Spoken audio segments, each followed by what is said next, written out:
Hey, salut à tous, c'est Ferenza et aujourd'hui on se retrouve sur une petite vidéo où on va parler des rumeurs de l'iPhone 13 qui va sortir très prochainement, normalement dans 20 mois, s'il n'y a pas de retard, et malheureusement ça semble mal parti. Niveau design, l'iPhone 13 devrait recevoir la même monture que l'iPhone 12, parce qu'Apple est très attaché à ces nouveaux designs et qu'on sait qu'il garde généralement entre 3 et 4 ans un design qu'il vient d'instaurer.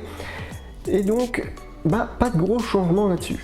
On se retrouvera donc avec les bords plats qui ont été instaurés via l'iPhone 12, des bords plats qui sont magnifiques et qui rappellent, rappelez-vous, l'iPad Pro et l'iPad Air.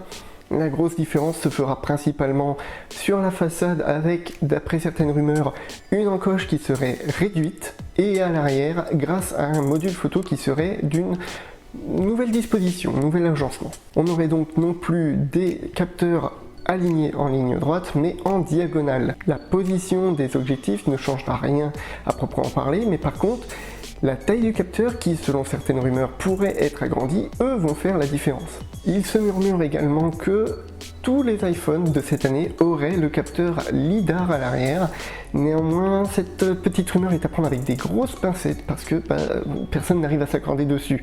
Et au vu du prix du capteur LiDAR, ça m'étonnerait très sincèrement qu'Apple décide de le mettre sur tous ses produits. Autre changement, mais invisible cette fois, ça serait que Apple ait décidé de rajouter le Touch ID sur l'iPhone 13, donc 13 et 13 Pro, mais il ne serait pas sur le côté ou via la touch, le bouton Power comme l'iPad Air, mais directement sous l'écran. Néanmoins, cette information est à prendre avec des pincettes, étant donné que, encore une fois, personne n'arrive à s'accorder dessus, et que ça m'étonnerait qu'Apple décide de cacher le capteur sans cacher la caméra. Au niveau des performances, l'iPhone embarquerait donc une puce A15 qui serait donc naturellement plus puissante que la A14 de l'année dernière. Il embarquerait toujours le port Lightning, quoique ça se discute un petit peu quand même.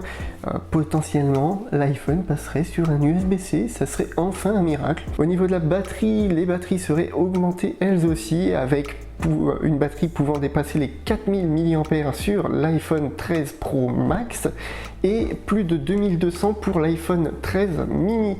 Donc ça veut dire qu'on aurait enfin une bonne autonomie également sur ces appareils. Rappelez-vous, l'iPhone 12 n'a pas une mauvaise autonomie, mais la 5G grignote pas mal quand même à ce niveau-là.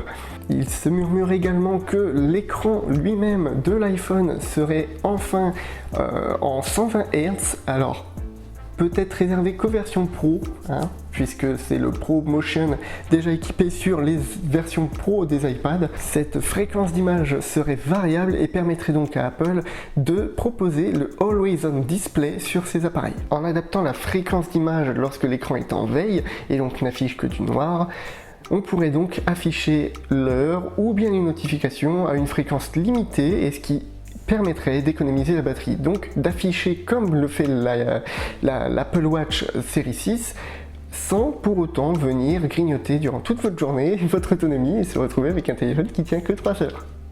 Je ne cite personne, mais je crois qu'une marque le fait déjà et que c'était pas une réussite avec le Note 10. Pas mal de nouveautés donc sur l'iPhone 13 qui devrait sortir fin septembre, début octobre 2021. J'espère sincèrement que toutes ces rumeurs seront vraies parce qu'il y a pas mal de bons et pas mal de... dans cette histoire.